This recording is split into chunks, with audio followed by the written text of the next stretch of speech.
Oh, that's a great question. And so it's basically our sense of knowing where our legs are in space. And we all have this sense, unless if we don't. And so it's a very important sense. And what it really does is it gives our brain basically automatic information, nearly instantaneous information about where our legs are. So if you can imagine, you're watching football on TV, you see, somebody trying to catch a pass or whatever it is, the ball's in the air, they're focused on everything except their legs. Their legs just go, and their legs are going over each other, around each other, and somehow magically the legs don't run into each other, right? They don't have to consciously think about where their legs are so that the legs don't run into each other. So the reason that we're able to do that is because of proprioception, the ability to know where our legs are in space, or really any joint for that matter. So we have this sense for basically all of our joints.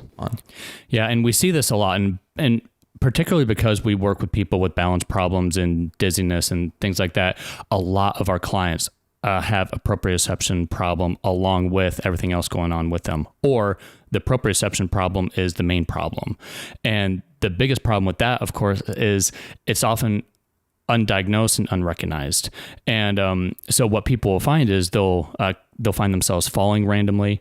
They'll find themselves tripping up on curbs, or on stairs. They need to use a railing when they go up and down stairs, when otherwise their balance might appear to be fine. But curbs, random trips, very random falls that can be chalked up to something, if that makes sense. So I was walking through a construction site and I fell that way. But people in their 20s, 30s, and 40s don't necessarily fall walking through construction sites, right? So that's not a normal thing. But when people have a proprioception problem, they will rationalize it as a normal thing. I tripped over something and then I fell that way. So there was a reason for it. There was a reason for it, but it wasn't because you tripped over something. The problem was people will trip and they can't recover from it.